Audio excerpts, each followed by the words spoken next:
In this episode, a group of triathletes enter the California waters as part of their regular training routine. A pod of seals, typical prey for great white sharks, had been swimming along the coast that week. Their presence draws a shark in close, attracting it to the shallow coastal waters. 150 meters from shore, the shark lines up for its attack. But it's not a pod of seals swimming on the surface above it. It's the group of triathletes enjoying their early morning swim. Hit that like button and subscribe right now. This is the terrifying shark attack on Dave Martin. Welcome to Final Affliction. Dave was a 66-year-old retiree.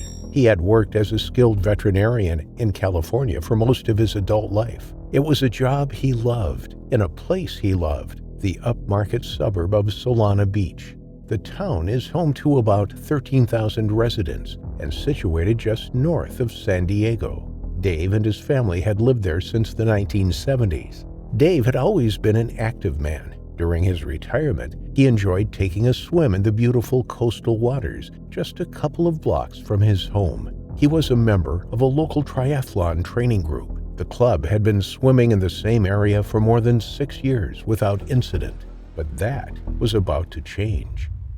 Just before 7 a.m. on the 25th of April 2008, Dave and the group of triathletes headed down to the Tide Beach Park for their regular swim.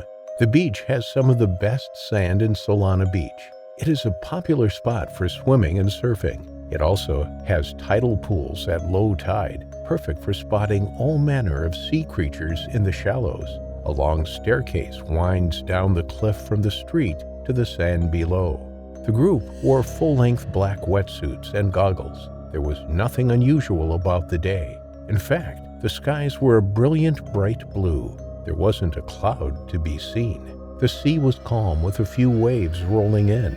There were several surfers hoping for larger waves as the morning began. As the group entered the water and began swimming out from the shore, Dave was in the middle of the pack. They swam past the surfers who were floating on their boards.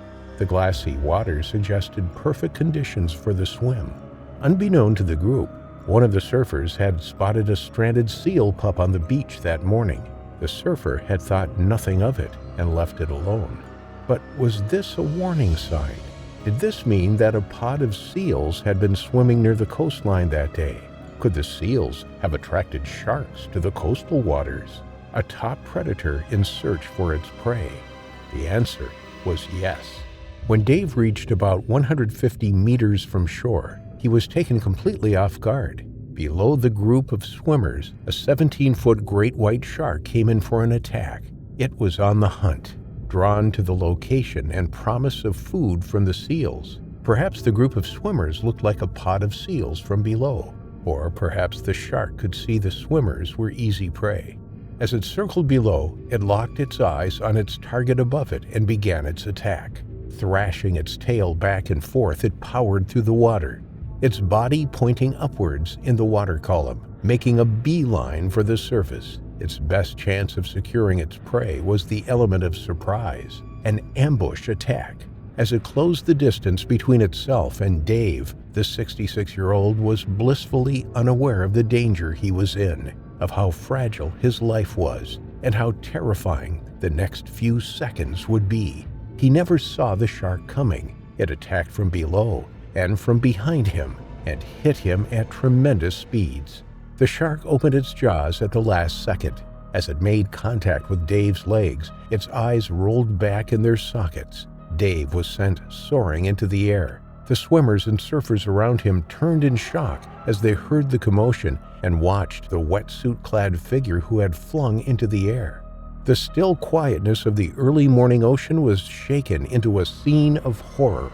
When Dave landed back in the water, he screamed, "Shark!" before he was dragged below. The shark had a tight grip on his legs, its terrifying serrated teeth holding him in a vice, pulling him downwards. He fought back. He tried to swim back to the surface, pulling with his arms. He could see the sunlight above him as he was dragged down. But then the shark let go. Dave burst towards the surface and gasped. Bravely, two of his friends who had been just 20 yards in front of him dashed back to his aid. They had seen the shark rise right up and out of the water with Dave in its jaws. They could see the water turn red as the shark's teeth sliced into Dave's legs. They had watched in horror as they saw their friend drag underwater. When he bobbed back to the surface with his arms flailing, the two swimmers grabbed hold of his upper body and swam him back to shore. They kicked furiously with their legs, unsure if the shark was coming back for more. They knew it could be directly below them, following the blood trail left by Dave. It was an agonizing swim back to the beach. It was frantic as they kicked with all their might, trying to get their friend to safety as quickly as possible. Rob Hill, who was also a member of the triathlon club, was running on the beach at the time of the attack. As he looked out to sea at his friend swimming just offshore, he saw Dave being violently lifted up and out of the water. Then he watched as two of them pulled Dave to shore. He could see the deep wounds on Dave's legs. He was limp and lifeless as the two swimmers pulled him onto the sand. There was little blood flowing from his wounds now. His heart had stopped beating. He was pale. Lifeguard Grant Fletcher rushed to the scene when a group of women screamed for help. He attempted to revive Dave. He drove him to the lifeguard station in the back of his truck. Both lifeguards and paramedics worked on Dave for more than 20 minutes, desperately trying to revive him. But it was too late. He was pronounced dead at 7:45 a.m. It's likely Dave bled out before he even made it back to shore. The back of his wetsuit was shredded from the waist down. Deep but clean gashes across his legs suggested a great white shark was responsible. Some of his fellow swimmers had reported seeing the gray skin of the shark as it arched up and out of the water. But amongst the heat of the moment, they were unable to identify it. The attack had been so sudden and so forceful that the injuries Dave had sustained were unsurvivable. The group, who had been swimming in the same spot for the past 6 years, had never seen a shark there before. Dave had been in the wrong place at the wrong time. It was a tragic death for the recently retired vet. He had worked his entire life and was now enjoying his time as a free man. His passion for fitness and the great outdoors were things he loved. Many paid tribute to an incredibly kind and friendly man. His eldest son spoke bravely of how, despite the tragic circumstances surrounding his father's death, it brought them some peace to know that he had died doing what he loved, in a place he loved, surrounded by friends.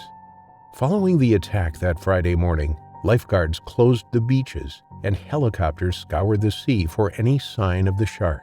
The Sea Patrol called out through their megaphones from the helicopters for people to leave the water as there had been a fatal shark attack. Signs were put up to warn swimmers and surfers of the water. But as sharks are highly migratory, it is likely the shark moved on. Swimming in the vicinity the next day would not have been any more dangerous than swimming there any other day. Even if the great white shark had been spotted, then the authorities wouldn't have been able to do much about it anyway, as they are a protected species. It is difficult to manage marine wildlife in a way that makes swimming and other water activities safer. Some parts of the world, like South Africa's Durban coastline, have deployed shark nets to great effect. But these require management and maintenance. They are also responsible for a significant amount of bycatch, harmless animals caught up in the nets and drowned. In the end, if we enter the water, then we must acknowledge the dangers that come with it and the possibility of meeting your terrifying final affliction.